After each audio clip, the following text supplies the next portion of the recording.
Hello everyone, welcome to our YouTube channel Science Patashala. Dear CTET 2026 aspirants, ಎಲ್ಲರಿಗೂ ನಮಸ್ಕಾರ. Welcome back to part 6. ಇವತ್ತು ನಾವು solve ಮಾಡ್ತೀವಿ previous year questions that is PYQs on the topic the world of the living. CTET paper 2 ನಲ್ಲಿ frequently repeat ಆಗೋ questions, smart tricks ಮತ್ತು exam tips all in this session. ಚಾನೆಲ್ಗೆ subscribe ಮಾಡ್ಕೊಳ್ಳಿ for more CTET science boosters. PYQ solve ಮಾಡಿದರೆ CTET questions easily understand ಆಗುತ್ತದೆ. So let's practice smartly and boost your score for CTET 2026.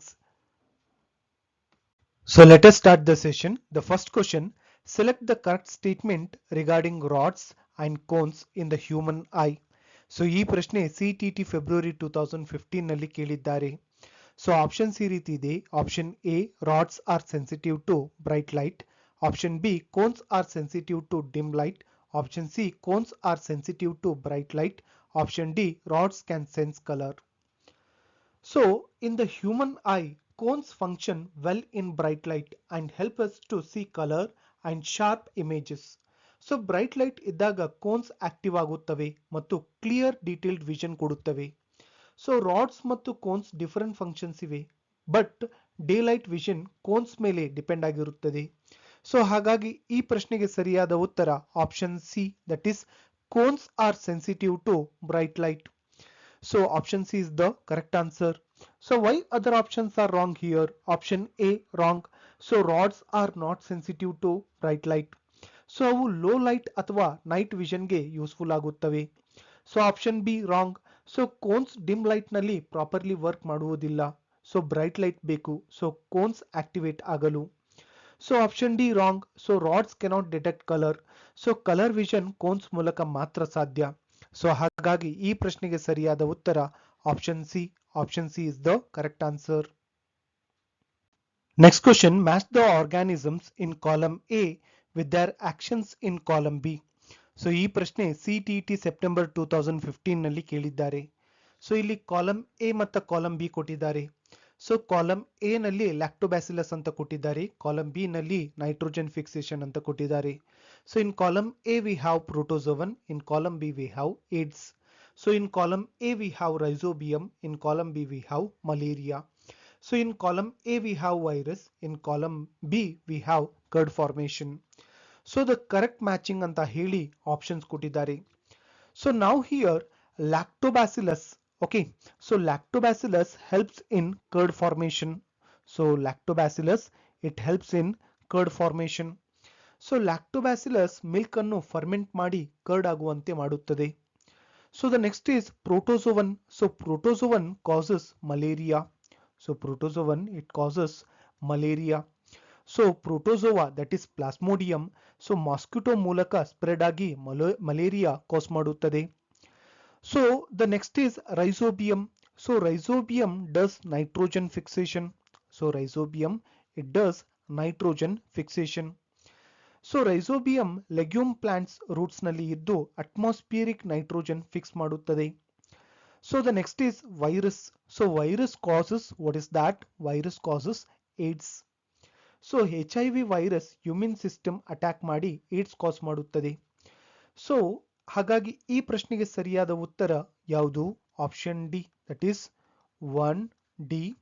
So 2 that is C, third that is A and fourth that is B. So ಹಾಗಾಗಿ ಈ ಪ್ರಶ್ನೆಗೆ ಸರಿಯಾದ ಉತ್ತರ option D. So why other options are wrong here? Option A wrong. So protozoan nitrogen fixation ಮಾಡುವುದಿಲ್ಲ. So nitrogen fixation bacteria, that is rhizobium ಮಾಡುತ್ತದೆ. So ಹಾಗಾಗಿ option A wrong. So option B wrong. So lactobacillus nitrogen fixation ಮಾಡುವುದಿಲ್ಲ. So it is involved in curd formation. So option C wrong. So protozoan curd formation ಮಾಡುವುದಿಲ್ಲ. So curd formation lactobacillus function ಆಗಿದೆ. So ಹಾಗಾಗಿ ಈ ಪ್ರಶ್ನೆಗೆ ಸರಿಯಾದ ಉತ್ತರ option D. So option D is the correct answer. Next question, select the correct statement from among the following. So ಈ ಪ್ರಶ್ನೆ CTET September 2015 ನಲ್ಲಿ ಕೇಳಿದ್ದಾರೆ. ಸೊ ಆಪ್ಷನ್ಸ್ ಈ ರೀತಿ ಇದೆ. Option A, plants can carry out photosynthesis even without chlorophyll. So option B, plants with green leaves only carry out photosynthesis. Option C, photosynthesis takes place only in leaves. Option D, irrespective of color, all leaves carry out photosynthesis. So photosynthesis happens in leaves even if they are not green because they still contain chlorophyll, but it may be masked by other pigments. So ಕೆಲವು leaves red, purple ಅಥವಾ yellow ಆಗಿದ್ದರೂ chlorophyll ಒಳಗಡೆ ಇರುವುದರಿಂದ photosynthesis ನಡೆಯುತ್ತದೆ. So ಹಾಗಾಗಿ ಈ ಪ್ರಶ್ನೆಗೆ ಸರಿಯಾದ ಉತ್ತರ option D, that is irrespective of color, all leaves carry out photosynthesis. So why other options are wrong here? Option A wrong. So photosynthesis without chlorophyll possible ಅಲ್ಲ. So chlorophyll essential pigment ಆಗಿದೆ. So option B wrong. So only green leaves photosynthesis ಮಾಡುತ್ತವೆ ಅಂತಲ್ಲ. So non green leaves ಕೂಡ chlorophyll ಹೊಂದಿರುತ್ತವೆ. So option C wrong. So photosynthesis leaves ನಲ್ಲಿ mainly ಆಗುತ್ತದೆ. So but green stems ಕೂಡ photosynthesis ಮಾಡಬಹುದು. So only leaves wrong. So ಹಾಗಾಗಿ ಈ ಪ್ರಶ್ನೆಗೆ ಸರಿಯಾದ ಉತ್ತರ option D. So option D is the correct answer. Next question, which hormone in our body helps us to adjust to stress when we are angry, embarrassed or worried? So ಈ ಪ್ರಶ್ನೆ CTET September 2015 ನಲ್ಲಿ ಕೇಳಿದ್ದಾರೆ. So options ಈ ರೀತಿ ಇದೆ. Option A adrenaline, option B insulin, option C estrogen, option D thyroxine. So adrenaline is the stress hormone. So ಯಾವುದು? So adrenaline, so it is the stress hormone, so which prepares our body for emergency situations like anger, fear, embarrassment or worry. So adrenaline heart beat increase ಮಾಡುತ್ತದೆ. So breathing fast ಆಗುತ್ತದೆ ಮತ್ತು muscles ready ಆಗುತ್ತವೆ. So body stress ಸಿಚುವೇಶನ್ಗೆ adjust ಆಗಲು help ಮಾಡುತ್ತದೆ. So ಹಾಗಾಗಿ ಈ ಪ್ರಶ್ನೆಗೆ ಸರಿಯಾದ ಉತ್ತರ option A, that is adrenaline. So why other options are wrong here? Option B insulin wrong. So insulin blood sugar control ಮಾಡುತ್ತದೆ. ಸೊ ಸ್ಟ್ರೆಸ್ ರೆಸ್ಪಾನ್ಸ್ ಜೊತೆಗೆ ಡೈರೆಕ್ಟ್ ರಿಲೇಷನ್ ಇಲ್ಲ. So option C estrogen, so wrong. So estrogen, it is a sex hormone, so stress adjustment function illa. So option D thyroxine, wrong. So thyroxine metabolism control ಮಾಡುತ್ತದೆ but immediate stress response ಕೊಡುವುದಿಲ್ಲ. So ಹಾಗಾಗಿ ಈ ಪ್ರಶ್ನೆಗೆ ಸರಿಯಾದ ಉತ್ತರ option A. So option A is the correct answer. Next question, which one of the following represents a group of human diseases caused by virus? So ಈ ಪ್ರಶ್ನೆ CTET September 2015 ನಲ್ಲಿ ಕೇಳಿದ್ದಾರೆ. ಸೊ ಆಪ್ಷನ್ಸ್ ಈ ರೀತಿ ಇದೆ. Option A chicken pox, malaria, hepatitis A. Option B measles, polio, typhoid. Option C measles, typhoid, tuberculosis. Option D measles, chicken pox, hepatitis A. So option ಡಿ is the correct answer for this question, that is measles, chicken pox, hepatitis A. So all the three diseases listed here are caused by viruses. So measles virus, chickenpox virus, that is varicella, ಮತ್ತು hepatitis A virus. So all are the viral infections. So this group it is correct, that is option D is the correct answer. So why other options are wrong here? Option A wrong. So malaria it is caused by protozoa, not virus. ಆದುದರಿಂದ this set purely viral ಅಲ್ಲ. So option B wrong. So typhoid it is a bacterial disease. So measles ಮತ್ತು polio viral ಆದರೂ typhoid virus ಅಲ್ಲ. So option C wrong. So typhoid and tuberculosis are bacterial diseases. So this group cannot be viral diseases group. So ಹಾಗಾಗಿ ಈ ಪ್ರಶ್ನೆಗೆ ಸರಿಯಾದ ಉತ್ತರ option D. Option D is the correct answer. Next question, which one of the following represents a group of autotrophs? So ಈ ಪ್ರಶ್ನೆ CTET September 2015 ನಲ್ಲಿ ಕೇಳಿದ್ದಾರೆ. So options ಈ ರೀತಿ ಇದೆ. ಆಪ್ಷನ್ ಎ ಅಲ್ಗೆ, ಕಸ್ಕ್ಯೂಟಾ ಅಂದರೆ dodder, banana, mango. So option B spinach, mushroom, tomato, yeast. Option C tulsi, algae, cuscuta, that is dodder, mushroom. So option D algae, spinach, tomato, banana. So autotrophs are the organisms that prepare their own food by photosynthesis using sunlight, carbon dioxide and water. So algae, spinach, tomato ಮತ್ತು banana all have chlorophyll. So they can photosynthesise and can make their own food. So ಹಾಗಾಗಿ ಈ ಪ್ರಶ್ನೆಗೆ ಸರಿಯಾದ ಉತ್ತರ option D, that is algae, spinach, tomato, banana. So why other options are wrong here? Option A wrong. So Cuscuta, that is dodder, it is a parasite. ಅದು own food prepare ಮಾಡುವುದಿಲ್ಲ. So option B wrong. So mushroom and yeast are fungi. So fungi autotrophs ಅಲ್ಲ, they are heterotrophs. So option C wrong. So again Cuscuta, it is a parasitic and mushroom, it is a non-autotrophic. So this set cannot represent autotrophs. ಹಾಗಾಗಿ ಈ ಪ್ರಶ್ನೆಗೆ ಸರಿಯಾದ ಉತ್ತರ option D, that is algae, spinach, tomato, banana is the correct answer. That is option D is the correct answer. Next question, human nutrition includes nutrient requirement, mode of intake of food and its utilization in the body occurring in various steps which are. So ಈ ಪ್ರಶ್ನೆ CTET September 2015 ನಲ್ಲಿ ಕೇಳಿದ್ದಾರೆ. So ಇಲ್ಲಿ A absorption ಅಂತ ಕೊಟ್ಟಿದ್ದಾರೆ, B egestion, C assimilation, D ingestion, E digestion ಅಂತ ಹೇಳಿದ್ದಾರೆ. So arrange the steps in sequence as they occur inside the body ಅಂತ ಹೇಳಿದ್ದಾರೆ. ಸೊ ಆಪ್ಷನ್ಸ್ ಈ ರೀತಿ ಇದೆ. Option A D E A C B, option B E D C A B, option C D A B C E, option D A B C D E ಅಂತ ಹೇಳಿದ್ದಾರೆ. So human nutrition works like a smart factory inside our body, where food enters, gets processed, used and waste is removed in a perfect order. So ಇದರಲ್ಲಿ first ಯಾವ್ದು ಬರ್ತದೆ? The first it is ingestion. The first it is ingestion, that is D. So food mouth ಮೂಲಕ body ಒಳಗೆ enter ಆಗುತ್ತದೆ. So next ಏನಾಗ್ತದೆ? Digestion. So next digestion ಅಂದರೆ E. So complex food simple ಫಾರ್ಮ್ಗೆ break ಆಗುತ್ತದೆ, so that body use ಮಾಡಬಹುದು. So the next is absorption. The next is absorption, that is A. So small digested nutrients intestine walls ಮೂಲಕ ಬ್ಲಡ್ಗೆ ಹೋಗುತ್ತದೆ. So the next it is assimilation. Assimilation, that is C. So blood nutrient ಸೆಲ್ಸ್ಗೆ supply ಮಾಡಿ energy, growth, repair ಮಾಡುತ್ತದೆ. So the next is egestion. The next it is egestion, that is B. So undigested waste finally body ಹೊರಗೆ remove ಆಗುತ್ತದೆ. So ಅಂದರೆ food journey. So food journey, that is first ಏನಾಗ್ತದೆ?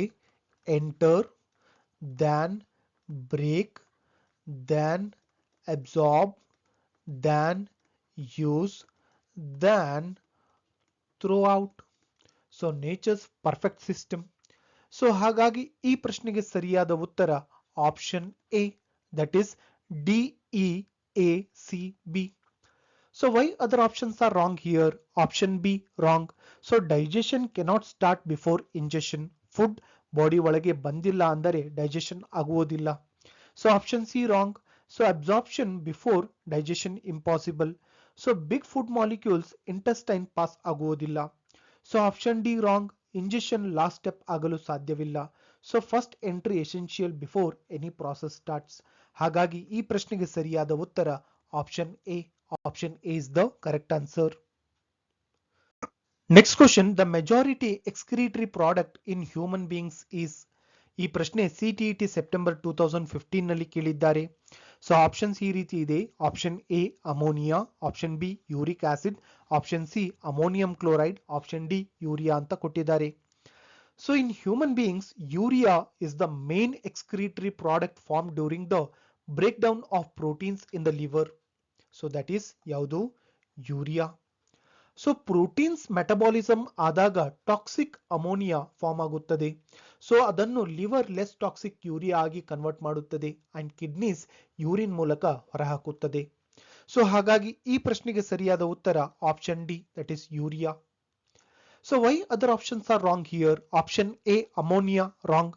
So ammonia very toxic ಆಗಿದೆ. So humans directly ammonia excrete ಮಾಡುವುದಿಲ್ಲ. So option B uric acid wrong. So uric acid birds ಮತ್ತು reptiles ನಲ್ಲಿ common. So humans major excretory product ಅಲ್ಲ. So option C ammonium chloride wrong. So ammonium chloride human metabolic waste ಅಲ್ಲ. So it is a chemical salt, not excretory product. So ಹಾಗಾಗಿ ಈ ಪ್ರಶ್ನೆಗೆ ಸರಿಯಾದ ಉತ್ತರ option D, that is urea. So option D is the correct answer. Next question, all of the following are single celled except. So ಈ ಪ್ರಶ್ನೆ CTET February 2016 ನಲ್ಲಿ ಕೇಳಿದ್ದಾರೆ. So options ಈ ರೀತಿ ಇದೆ. Option A zygote, option B hen's egg, option C embryo, option D paramecium. So embryo, it is a multicellular formed by repeated cell divisions of the zygote. So zygote divide agi many cells aguttave. Hence embryo, it is a single celled alla. So ಹಾಗಾಗಿ ಈ ಪ್ರಶ್ನೆಗೆ ಸರಿಯಾದ ಉತ್ತರ option C, that is embryo. So why other options are wrong here? Option A zygote wrong. So zygote, it is a single celled fertilization ನಂತರ formed ಆದ first cell ಇದು. So option B hen's egg wrong. So hen's egg looks big but biologically it is a single cell. So yolk nutrients store ಆಗಿರುತ್ತವೆ. So cell 1 ಮಾತ್ರ. So option D paramecium wrong. So paramecium, it is a unicellular organism. So single cell ಇದ್ದರೂ all life activities perform ಮಾಡುತ್ತವೆ. So ಇಲ್ಲಿ ಒಂದು key idea, size doesn't matter. So number of cells matters. So ಹಾಗಾಗಿ ಈ ಪ್ರಶ್ನೆಗೆ ಸರಿಯಾದ ಉತ್ತರ option C. Option C is the correct answer. Next question, select from the following a group of diseases caused by bacteria. So ಈ ಪ್ರಶ್ನೆ CTET February 2016 ನಲ್ಲಿ ಕೇಳಿದ್ದಾರೆ. So options ಈ ರೀತಿ ಇದೆ. Option A chickenpox, influenza and polio, option B tuberculosis, pneumonia and typhoid, option C malaria, polio and typhoid, option D chickenpox, meningitis and tuberculosis.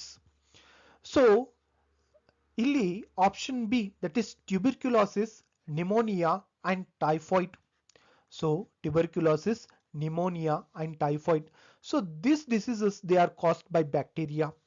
So tuberculosis bacteria ಮೂಲಕ ಆಗುತ್ತದೆ. So pneumonia often bacterial infection ಆಗಿರುತ್ತದೆ ಮತ್ತು typhoid salmonella typhi bacteria ಕಾರಣದಿಂದ ಆಗುತ್ತದೆ.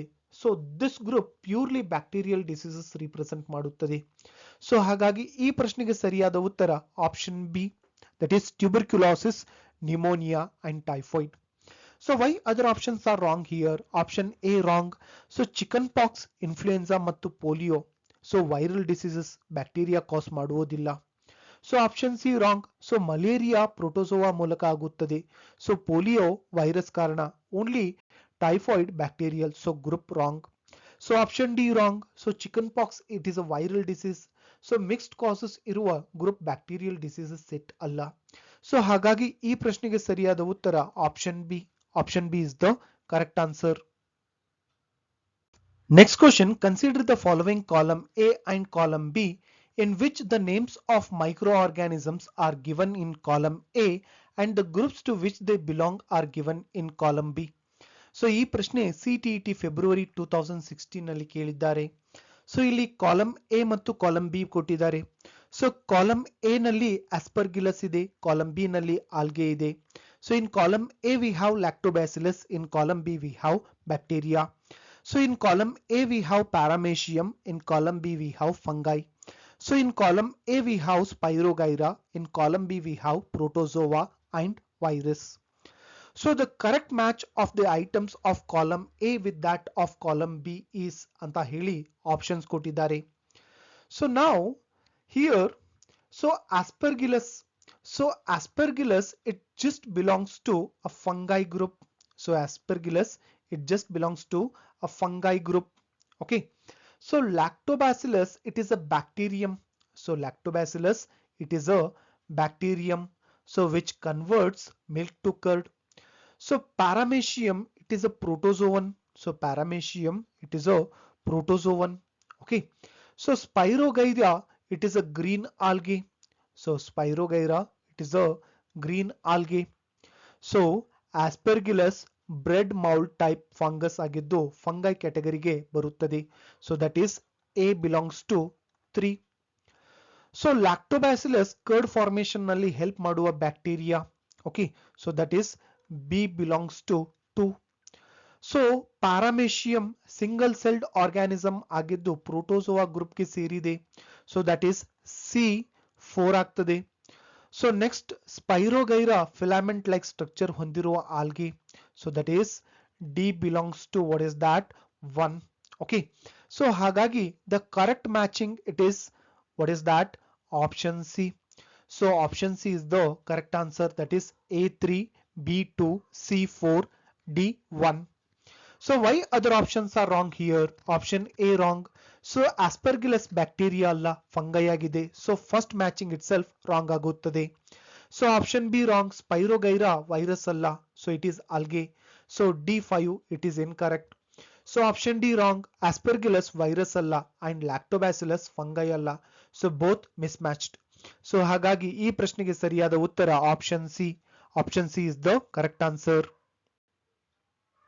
Next question, which of the following statements are true about veins in human circulatory system? So ಈ ಪ್ರಶ್ನೆ CTET February 2016 ನಲ್ಲಿ ಕೇಳಿದ್ದಾರೆ. ಸೊ ಇಲ್ಲಿ A all veins carry carbon dioxide rich blood ಅಂತ ಹೇಳಿದ್ದಾರೆ. So B veins have thin walls ಅಂತ ಹೇಳಿದ್ದಾರೆ. C veins carry blood from different organs to heart ಅಂತ ಹೇಳಿದ್ದಾರೆ. ಸೊ ಆಪ್ಷನ್ಸ್ ಈ ರೀತಿ ಇದೆ. Option A and B, option B A, B and C, option C B and C, option D A and C. So veins have thin walls because blood pressure in veins it is low ಮತ್ತು veins different organs ಇಂದ heart ಕಡೆಗೆ blood carry ಮಾಡುತ್ತವೆ. So statements that is B, statement B ಏನು ಹೇಳ್ತದೆ? So that is thin walls, and statement C that is carry blood to heart are correct characteristics of vein. So ಹಾಗಾಗಿ ಈ ಪ್ರಶ್ನೆಗೆ ಸರಿಯಾದ ಉತ್ತರ option C, that is B and C. So why other options are wrong here? Option A wrong. So statement A wrong because all veins do not carry CO2 rich blood. So pulmonary vein oxygen rich blood carry ಮಾಡುತ್ತದೆ. So option B wrong. So here also statement A included. A it is incorrect. ಆದ್ದರಿಂದ A, B and C all correct ಆಗುವುದಿಲ್ಲ. So option D wrong. Again statement A wrong. So direction of blood flow important. Oxygen content always same ಇರುವುದಿಲ್ಲ. So ಹಾಗಾಗಿ ಈ ಪ್ರಶ್ನೆಗೆ ಸರಿಯಾದ ಉತ್ತರ option C. Option C is the correct answer. Next question, cellulose rich food substances that is roughages are considered an essential component of a balanced diet of human beings. Which one of the following is the correct statement about cellulose? So ಈ ಪ್ರಶ್ನೆ CTET February 2016 ನಲ್ಲಿ ಕೇಳಿದ್ದಾರೆ. So options ಈ ರೀತಿ ಇದೆ. Option A the cellulose digesting bacteria present in human beings convert cellulose into fibers. So option B cellulose breakdowns easily into smaller components which are digested as roughages. Option C human beings do not have cellulose digesting enzymes. Option D cellulose is a type of carbohydrate which gets absorbed in the human blood and gives energy ಅಂತ ಹೇಳಿದ್ದಾರೆ. So cellulose it is an important roughage but humans cannot digest cellulose because cellulose enzyme humans ನಲ್ಲಿ ಇಲ್ಲ. So ಇಲ್ಲಿ ಏನಿಲ್ಲ, cellulase enzyme in the human it is absent. So cellulose digest ಆಗದೆ intestine ಮೂಲಕ pass ಆಗಿ smooth bowel movement ಗೆ help ಮಾಡುತ್ತದೆ. So it is essential for digestion but energy ಕೊಡುವುದಿಲ್ಲ. ಸೊ ಹಾಗಾಗಿ ಈ ಪ್ರಶ್ನೆಗೆ ಸರಿಯಾದ ಉತ್ತರ option C, that is human beings do not have cellulose digesting enzymes. So why other options are wrong here? Option A wrong. So cellulose digesting bacteria humans ನಲ್ಲಿ convert ಮಾಡುತ್ತವೆ ಅನ್ನೋದು wrong. So cellulose itself fibre ಆಗಿದೆ, conversion ಆಗುವುದಿಲ್ಲ. So option B wrong. cellulose easily break down ಆಗುವುದಿಲ್ಲ. So it remain undigested and work as roughage, digestion product ಅಲ್ಲ. So option D wrong. So cellulose carbohydrate ಆದರೂ blood absorb ಆಗುವುದಿಲ್ಲ. So energy provide ಮಾಡುವುದಿಲ್ಲ. So because digestion itself doesn't happen. So ಹಾಗಾಗಿ ಈ ಪ್ರಶ್ನೆಗೆ ಸರಿಯಾದ ಉತ್ತರ option C. Option C is the correct answer. Next question, the joint between head and upper jaw is an example of. ಈ ಪ್ರಶ್ನೆ CTET February 2016 ನಲ್ಲಿ ಕೇಳಿದ್ದಾರೆ. So options ಈ ರೀತಿ ಇದೆ. Option A hinged joint, option B ball and socket joint, option C pelvic joint, option D fixed joint. So the joint between head, that is skull, and upper jaw, it is fixed joint because this joint it is structurally fused and moment needed ಇಲ್ಲ. So upper ಜಾ skull bones ಜೊತೆಗೆ strongly attach ಆಗಿರುತ್ತದೆ. ಆದ್ದರಿಂದ chewing time ಅಥವಾ talking time ನಲ್ಲಿ only lower ಜಾ move ಆಗುತ್ತದೆ. So upper ಜಾ ಆಲ್ವೇಸ್ ಫಿಕ್ಸ್ಡ್ ಆಗೇ ಇರುತ್ತದೆ. ಸೊ ಈ ಫಿಕ್ಸ್ಡ್ ನೇಚರ್ ಬ್ರೈನ್ ಮತ್ತು ಫೇಶಿಯಲ್ ಬೋನ್ಸ್ಗೆ ಸ್ಟ್ರಾಂಗ್ ಸ್ಟ್ರೆಂತ್ ಹಾಗೂ ಪ್ರೊಟೆಕ್ಷನ್ ಕೊಡುತ್ತದೆ. And that is the main function of the fixed joint. So ಹಾಗಾಗಿ ಈ ಪ್ರಶ್ನೆಗೆ ಸರಿಯಾದ ಉತ್ತರ option D, that is fixed joint. So why other options are wrong here? Option A hinged joint, wrong. So hinge joint allows only back and forth movement like elbow, knee. ಆದರೆ upper jaw completely fixed ಆಗಿದೆ, so hinge type ಅಲ್ಲ. So option B ball and socket joint, wrong. So ball and socket joint allows free rotation like shoulder, hip. ಇಲ್ಲಿ rotation moment ಇಲ್ಲ, so option wrong. So option C pelvic joint, wrong. So pelvic joint hip region ನಲ್ಲಿ present ಇರುತ್ತದೆ. So head upper jaw joint ಗೆ pelvic joint relate ಆಗುವುದಿಲ್ಲ. So ಹಾಗಾಗಿ ಈ ಪ್ರಶ್ನೆಗೆ ಸರಿಯಾದ ಉತ್ತರ ಆಪ್ಷನ್ ಡಿ. ಆಪ್ಷನ್ ಡಿ is the correct answer. So friends, ಇವತ್ತಿನ PYQ ಸಾಲ್ವಿಂಗ್ ಸೆಷನ್ ಮೂಲಕ the world of the living topic ನ CTET ಕ್ವಶನ್ ಪ್ಯಾಟರ್ನ್ ಕ್ಲಿಯರ್ ಆಗಿರಬೇಕು. ಈ ಚಾನೆಲ್ ನಲ್ಲಿ CTET ಸೈನ್ಸ್ ಅನ್ನು PYQ based and exam oriented ಆಗಿ ಪ್ರಿಪೇರ್ ಮಾಡ್ತೀವಿ. So next session that is part 6 ಆದಷ್ಟು ಬೇಗ ಅಪ್ಲೋಡ್ ಮಾಡ್ತೀವಿ. ಸೊ 2011 to 2024 PYQs ನಿಂದ ಮೋರ್ MCQs ಸಾಲ್ವ್ ಮಾಡೋಣ. ಸೊ ಸೆಷನ್ ಯೂಸ್ಫುಲ್ ಅನ್ಸಿದರೆ ಲೈಕ್ ಮಾಡಿ ಅಂಡ್ ಶೇರ್ ಮಾಡಿ ಮತ್ತು ಪಾರ್ಟ್ 7 ಮಿಸ್ ಆಗಬಾರ್ದಂದರೆ ಚಾನೆಲ್ಗೆ ಸಬ್ಸ್ಕ್ರೈಬ್ ಮಾಡಿಕೊಳ್ಳಿ. All the best for CTET 2026. Thank you for watching science Pathshala.